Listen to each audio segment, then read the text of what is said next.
If only I could become a bird, one of them, just for a moment. Then I wouldn't frighten them so. I could show them the way to warmth and safety. A man's becoming a bird is nothing compared to God's becoming a man.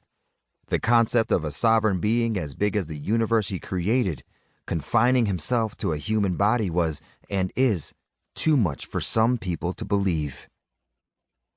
But he did it. The great God in heaven came in the form of a human being to fix our relationship problem. We call this the Incarnation. The Incarnation brought him out of eternity and put flesh on him. We were doomed just as the sparrows were, but God decided to come to us in the form of a man.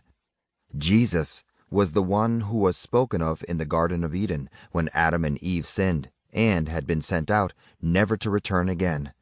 When God told the serpent that the offspring of the woman would crush his head, he was speaking of Jesus.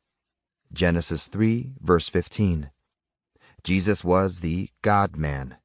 He was God in the flesh who came to earth to fix what had been broken in the Garden of Eden. The sin problem. In the garden, Adam and Eve had face-to-face communion with God before they sinned, but sin broke their fellowship. And from that point on, God's people had to offer sacrifices for their sins in order to restore fellowship with God. God provided the 10 Commandments to let his people know what he expected them to do, how they were to live.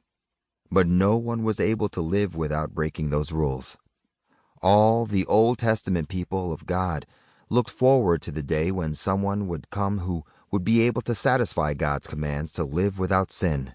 They honored Abraham as the father of the faith, but they knew that he sinned. At least 2 times, he lied and said that Sarah was his sister in order to protect himself and to save his life. They loved Moses for leading them through the wilderness and to the promised land, but they remembered that he struck the rock and wasn't permitted to enter in. And everyone knew about David's sin with Bathsheba. It was clear that no one could live without sin. So Abraham offered sacrifices.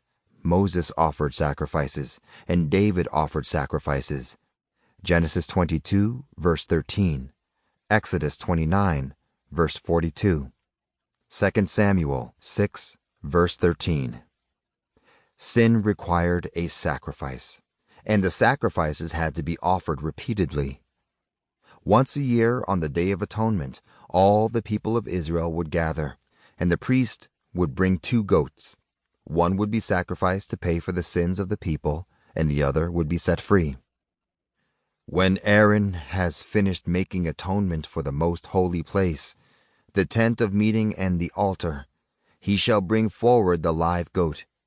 He is to lay both hands on the head of the live goat and confess over it all the wickedness and rebellion of the Israelites, all their sins, and put them on the goat's head. He shall send the goat away into the wilderness in the care of someone appointed for the task. The goat will carry on itself all their sins to a remote place, and the man shall release it in the wilderness. Leviticus 16, verses 20 through 22. This goat was known as the scapegoat, and he represented the one who would take away the sins of the world. The one was Jesus. He would come and be the ultimate sacrifice for sin, so that there would no longer be a need to sacrifice goats and sheep and pigeons.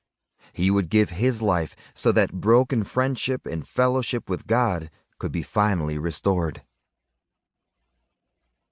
God, born in a manger. In the fullness of time, God broke into history as a baby in a manger. That blows my mind. The God of creation, who is all-powerful, sovereign, holy, eternal, and so much more, chose to come to earth as a helpless baby born to a poor virgin who was espoused to a carpenter. It's no wonder that friendship with God requires humility.